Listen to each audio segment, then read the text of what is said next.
The scene began with beautiful lighting and the imposing entrance of a massive gate. A wagon wheel rolled past, followed by the rest of the wagon making its way toward the protagonist's house. As the main character, Jaegal Muyong, watched the scenery unfold, thoughts raced through his mind. I'm really inside the world of the novel, The Hero. Do I have no choice but to accept this? From now on, I must live as Jaegal Muyong. He turned his head, determination settling in his expression. But I absolutely refuse to die after being taken advantage of or reduced to a mere supporting character.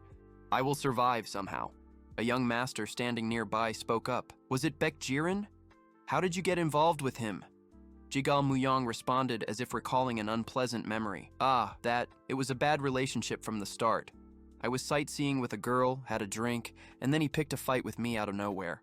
In reality, the original Jaegal Muyong had abused his power, provoking Baek Jiren, who had happened to witness his arrogance. But the protagonist, now inhabiting Jaegal Muyong's body, told the story from his own perspective, shaping the narrative to suit his needs. The young master scoffed. Damn, you must be furious. At most, you were just having fun and got carried away.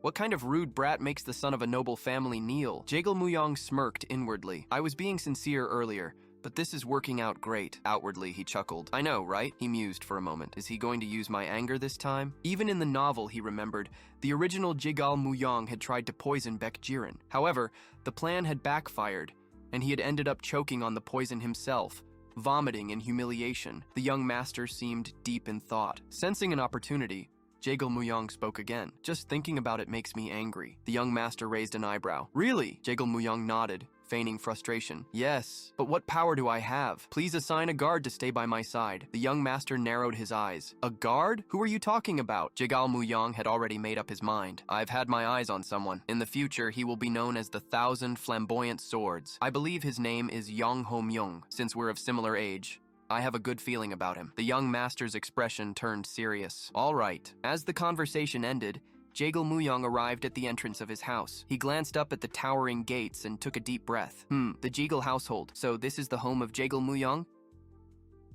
It's much smaller than I imagined. Suddenly, the faint scent of smoke lingered in the air. Memories that weren't his own flooded his mind, fragments of Jaegal Muyong's past. His relatives had abandoned him to secure their own futures. Some had left behind martial arts manuals, others had discarded belongings, and some had even sold parts of the manor before leaving. The only thing left behind was a single cow. Jaegal Muyong covered his mouth, overwhelmed by the sudden rush of memories. Damn, he muttered under his breath. Where's my room? I need a quick nap. His thoughts were cut short as dizziness overcame him.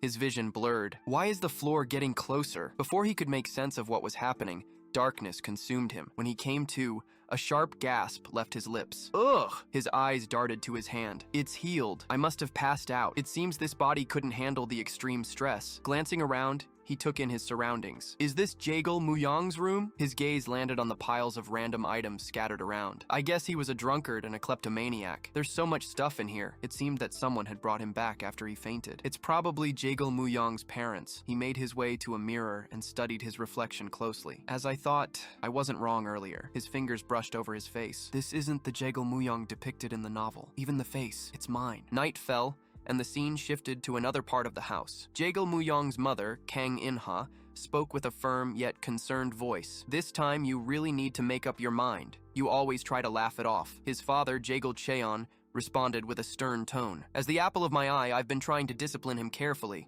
but today I'm going to scold him very harshly. Kang In-ha sighed. You should be the one making up your mind. Of course, Jaegal Cheon assured her. At the very least, we need to be strict with him now.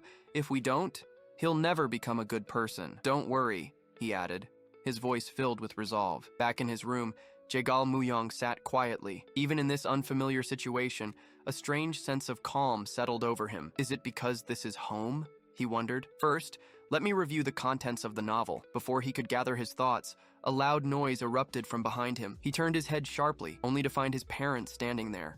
His father's face was twisted with anger, while his mother avoided his gaze, sadness evident in her expression.